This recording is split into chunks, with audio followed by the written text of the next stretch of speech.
Warning, this episode contains adult language, mature situations, a mystical sci-fi police force, interdimensional demons, psionic powers, cybernetic limbs, cherry-picked stories, and new manga releases. Remember to like, share, and subscribe. Listener discretion is advised. Episode 423, Silent Mobius. Hello and welcome to another episode of the Spiraken Manga Review. I'm your host Zan, saying konnichiwa, aloha, bonjour, and what's up? How are all of you doing out there? I want to say what's up to all my society members. Hope all of you are doing awesome and hope you're excited for another fun-filled episode. And before I forget, if you're coming here the first time, welcome. Spiraken, or Some Podcasts and Reviews About Connected Enhanced Narratives, is a podcast that's been going on since 2008 where we talk about different geeky topics and we provide informative reviews about the various subjects that we talk about, from manga, television shows, movies, video games, comic board games, and other nerdy topics. And since it's the manga review, obviously we're talking about manga. I tell you how the art style is, the overarching plot, the characters, the production quality, and most importantly, if it's worth investing your time in or not. You don't have to agree with anything I and my co-host say, but we try to be educational, enlightening, exciting, and most importantly, entertaining. You can check out any of our earlier episodes at www.spiraken.com. We're also on Twitter, Instagram, Spotify, YouTube, Stitcher, iTunes, Apple Music, and various other social media sites. Just type in SPIRAKEN in the search browser of your choice, and I guarantee you'll find us one way or the other. Also, remember to like and subscribe to this podcast, and if you want to help us create more fun new content for you to join, support our Patreon at patreon.com/Spiraken or patreon.podbean.com/Spiraken, where we have lots of fun rewards for you to enjoy and some very exclusive podcasts, videos, and other content that is just for people who've joined the Patreon. So now that that chilling is out of the way, let's actually get to it, because if you remember from the last episode, I spun that one, that only, the Wheel of Manga, and at Dictator be reviewing a manga that was written by Kia Asamiya, the creator of Steam Detectives and Martian successor Nadesco. So yes, you can guess the genre is sci-fi, but there's also a little bit of, psionics in this.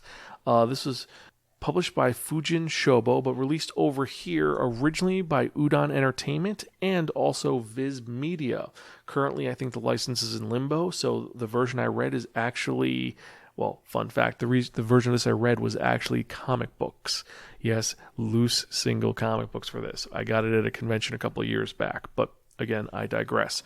This is a shonen series that originally ran 1989 to 1999 with 12 volumes, and the name of this unique sci-fi series is Silent Mobius. Yes, very, very influential and old-school sci-fi series that was inspired by Blade Runner and has a little bit of Demon City Shinjuku in this. And to explain Silent Mobius, it goes like this. In the far distant year of 1999, Gilgift Liquor, aided by the Magicians Guild, set into motion a plan to open a gate between Earth and the world of Nemesis. Now, Nemesis is an alternate world on the other side of the universe, and the idea that they opened this gate was they were going to exchange Earth's polluted air and water with clean air and water from Nemesis. However, when they tried doing this, one of the members of the Magicians Guild, Gelgift's old apprentice, Genosa Maximilian, sabotaged the plan, opened the gate early, and ended up causing a huge explosion and releasing, instead of clean water and air, a bunch of denizens from the planet of Nemesis. And while most of them are not evil, the ones that came through are all evil, horrific monsters that have become known as Lucifer Hawks. And there's actually 3 different types of Lucifer Hawks. There's the Category 1s, who are the most powerful. They are like lords of Nemesis. They can speak, they have independent thought, and they're very charismatic, and they have a human form. Category 2s, they're kind of intelligent, and they can kind of speak, but they're still like subservient. And then Category 3 are just your generic monsters. And they are now invading Earth. This has caused tons of problems.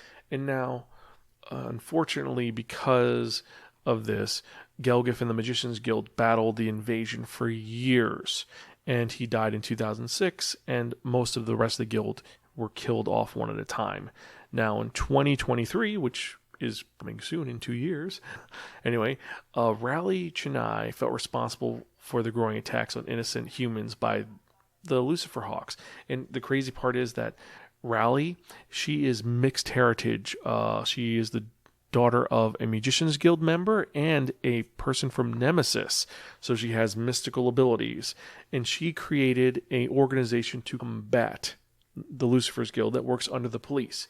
And yes, this is sounding very similar to certain other series where we're going to work under the police and have our own section. And yes, this is like Section 13 or Section 6. But this is the AMP, the either Advanced Mystification Police or the Attacked Mystification Police, whose sole purpose is to stop the invasion of Lucifer Hawks and combat them. And the group is set with numerous characters that are introduced over time. Now, this causes a slight problem because the US release that we got from Viz is not like this. Getting into a little manga release history, in the late 1980s and 90s, when mangas were first released in the United States, unless it was a major hit series that they'd release chronologically, they would generally release series in story arcs. So you'd get, say, a great example is You're Under Arrest, an amazing series that was written by the creator of Oh My Goddess. When they released it over here, it was released as You're Under Arrest Pursuit 1 and 2. Pursuit 1 just threw you into like volume 36 of the manga series, and you're supposed to know the main characters. It just shows an incident that occurs. In the original Oh My Goddess release in the US, Oh My Goddess, the first volume, it has chapter 1 of the series, and then it jumps ahead to volume 3 because it introduces Erd, one of the most popular characters, and they introduce her in the first volume to bring her up to date. They do kind of the same thing in this release, where in the US release, so the series starts off in 2023, but the US release is in 2026. It's 3 years after the series started, so the majority of the cast has been introduced already, and actually opens up like a film where it says, it shows, so we're being attacked by evil Lucifer Hawks. Who's going to stop them? Silent Mobius, starring, and that shows all the characters that are in there. We have Rally Chaney, who is the founder and chief of the AMP. We have Katsumi Liquor, who is the main character because she's the main weapon against the Lucifer Hawks of Nemesis. She has psychic abilities and she just has superpowers. Her father is the one who led against the Magician's Guild, so she has magic abilities and some sci-fi tech. You have Mana Izozaki, who's a sorcerer, and she's like the section chief. We have Lebia Maverick, who is the AMP second in command. Then we have Kitty Fennel, who is the strongest out of all of them, but her whole deal is she's actually a cyborg, which you don't find out until later on, and this, you're kind of just revealed to it in her story. It goes into her revealing that she's a cyborg, and she's talking about her boyfriend, which apparently they had like a 3-year arc before they hooked up. In this one, their boyfriend and girlfriend immediately. Other character is Nami Yamaguro, who is the Shinto priestess who has mystic abilities, and her sister wasn't able to inherit the Shinto ability, so she does. It's a whole thing. However, as this release goes, it focuses on each character and they get their spotlight. After that first sentence showing the characters, the first story, which is 4 chapters, it just focuses on an adventure with Katsumi Liquor as the main character. The second story arc, which is 4 chapters, focuses on Nami Yamaguro and her story a little bit. So it's introducing the characters that way, where they get their own sequence explaining what's going on, but it's not chronologically in order, and there are things that happen that don't really make sense. Like, one of the things is the 3rd chapter is about Kitty Fennel. Now, Kitty, like I said, is a cyborg, and it goes into how she lost her arm, and she has this person that she's been hunting down, trying to stop. Like, he's the reason why she has a messed up arm. It gets into her motivation behind that, but also deals with her boyfriend, Ralph Boomers. I know, haha, Boomers. Reference to cyberpunk, and also reference to bubblegum prices, but I digress. So it talks about her neglecting her boyfriend, a character that it took 4 years for them to hook up with. So it's skipping all over the place. And there's another one which deals with Katsumi getting a hold of Gross Poliner, which is the Sword Emperor, King of Swords that belonged to her father. And it's a huge deal, her getting it. And this is the first thing that happens in the first story arc, is her getting this superpower. So it's like, you skipped all of that just for this. I wonder why you would do that. So overall, the narrative, while very intriguing and engaging, because you have this sci-fi concept intermingled with a little bit of psionics and fantasy and a bit of, you could say they're demons, you could say they're interdimensional beings, but you have this whole fight sequence. Very cool and engaging, but it's a complete jumbled mess because the release was terrible. Hopefully, if we ever get this again, we get a good release because, honestly, the story overall is very cool. It's just a jumbled mess, though. You have that release. Then let's get into the art design. Well, first off, this manga is in color, and it is left to right, not right to left. This was released as an actual comic book, not a manga. So there are several chapters of this. So each one is in color, it is right to left, and it feels very much like the Dark Horse release of Ghost in the Shell. It is very vibrant. You have the big hair. It looks very similar in the art quality, which is weird because Kia Asamiya has a very unique style that I've grown to love. I love her steampunk design. I love her design from Nadesco. It felt really weird seeing it here because it just felt like she was copying Ghost in the Shell, which felt strange. It was very jumbled, a lot of science fiction elements to it, high rises, a lot of tech. But then you have these mystical elements like the different designs for the Lucifer Hawks, very organic, and it should have meshed really well, but it felt very strange. It didn't really connect with me. I don't know why. It's just something about it was off. Like, this would have been really cool when it first came out, but it feels like it's antiquated, and more importantly than that, it's not hitting the same as it could have been. The thing is, this feels like it didn't age well. And it's a shame because, like I said, I love Kia Asamiya's story and I love her concepts. Just this one just didn't age well. It doesn't feel right. It just looks weird, and like, you compare this to Bubblegum Crisis, you compare this to Dark Angel, you compare this to Compiler, Ghost in the Shell, very similar, but just this one just feels pale in comparison to the rest. I don't know. Maybe it feels like a copycat, that's why. The characters themselves, each one is very varied, but you can't really get to know them that well. I mean, yes, you have a story that is centralized upon them where it's like, yes, this is Mana, and we're going to go about Mana's issue, how she became section chief, and here's Rally, and Rally's that she's the half-human, half-Lucifer Hawk founder of the AMP and how it works. And then we have Nami, and Nami's very tragic story about her sister who was supposed to become the next Shinto priest, but she wasn't able to do it, so now it's Nami's position to become this, and if she fails, she's going to die. And that's compelling and engaging, but it feels so crammed together that it's hard to focus. An ensemble cast story works when it flows really well, when you have a great gel to it. Think about a series like Bakano, like Durarara. It gels because it bounces from place to place, but there's an organic connection to it. This doesn't feel like that. This feels all over the place, and not in a good way. And I don't know. It was hitting me wrong, and I should really be loving this because I love old school sci-fi, but this one just was not doing it for me. Like I said, the production quality, these are actual comic books, physical comic books. I'm shaking it right now. It's a comic book. And it's cool to see them as a comic book, but overall, this was not worth it. It really wasn't. I've seen the actual tankobon for this, the US release, and it's okay, not great.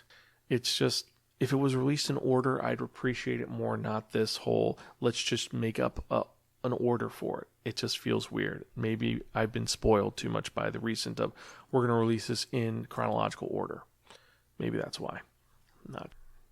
So, overall, after all of this, all the elements, all the unique characters, all the design work, and even taking into account my bias because it's Kia Asamiya, I have to give Silent Mobius a gift from your crazy Aunt Muriel. It's okay. There's some very cool elements, but the fact it's jumbled, the fact that it feels very repetitious and very derivative of Ghost in the Shell makes it really forgettable. I couldn't get into it as much as I could have. Usually I would devour one of these mangas. This one, I was going through the comics, I was like, why did I even buy this? That's what I really thought. So when I was younger, I would have thought this was the best thing ever, but just it didn't age well in my opinion. So this is okay, but it's forgettable in the long run. If you've read Silent Mobius and you disagree with me, let me know what your thoughts are. Email me personally at zan@spiraken.com. What am I missing from this? Did I read this wrong? Is the actual release in Japanese this style? Let me know. Anyway, I hope you guys have been enjoying the review. I hope you've had fun with it. I love doing these reviews, even when I read bad ones, I've got to say. It's still great being able to impart knowledge to you guys, and I will be doing this as long as I can, even when I'm an old man. And remember, you can check out any early episodes at www.spiraken.com or check them out on youtube.com/Spiraken. You can email me personally at Zan, that's Xan, @Spiraken.com, or tweet me at Spiraken, or you can Instagram me and tag me at Spiraken on Instagram. Also, fun, really cool thing, I'm going to be releasing some really cool panels for Anime Lockdown. I'm going to be doing a horror panel. We're going to be talking about some very cool things. And I think that's enough shilling, so let's actually get to the manga releases for the week. This came out June 22nd, and we have 70 titles. 70, holy shit.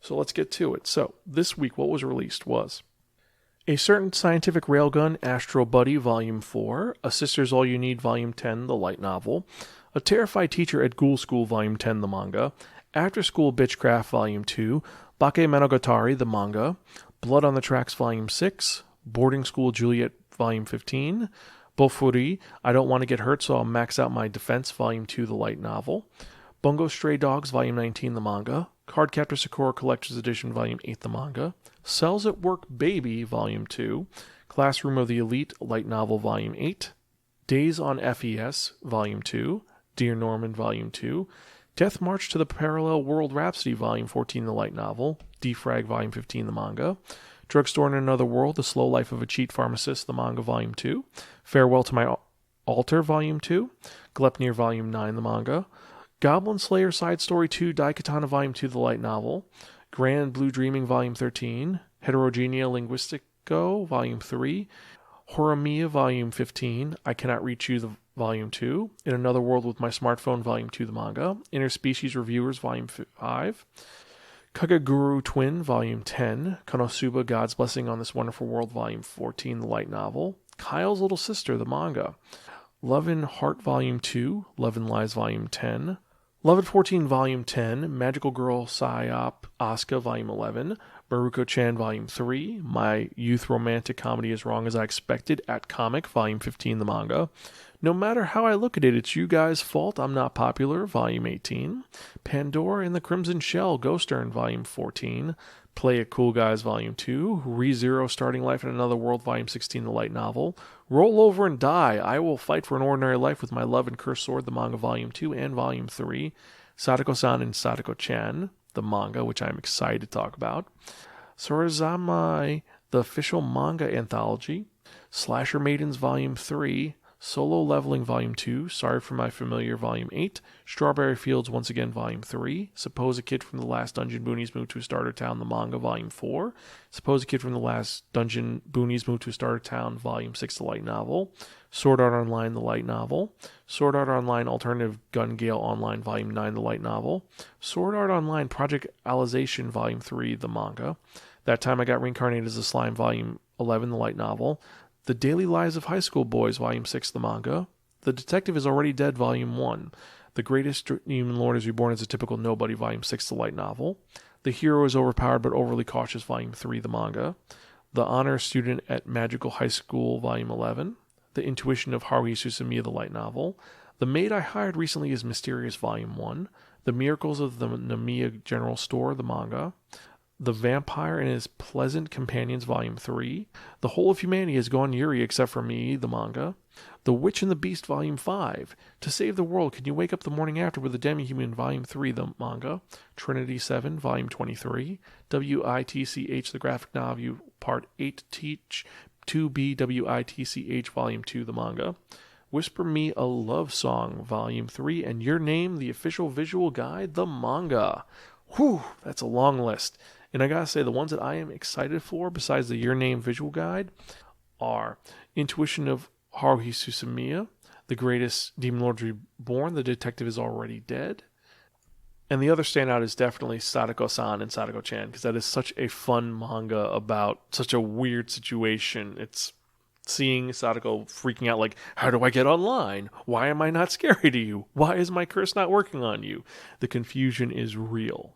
But I guess that's it for this episode. I hope you guys have been enjoying it. As usual, I am your host, Zan, and actually, there is one part we should get to, the part that you've all been waiting for. And what am I talking about? I'm talking about that one, that only, the Wheel of Manga!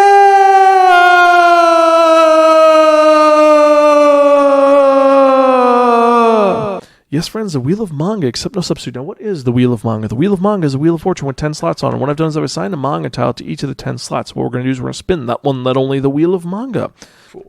Whatever number it lands on, the manga that's on that number is the one I review in the next episode of the Spiraken Manga Review, episode 424. And I'm excited because we've got some great titles on here and some old school titles. So let us spin and see what we're going to review, shall we?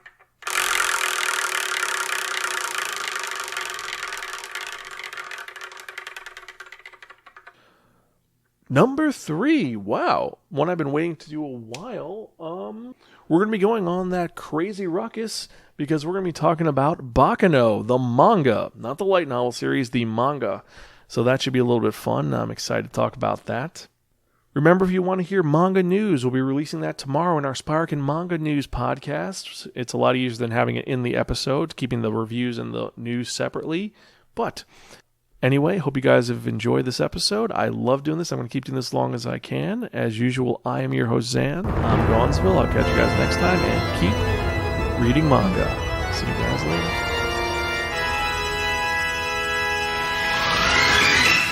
人は誰も生まれた意味を探して時をさまようの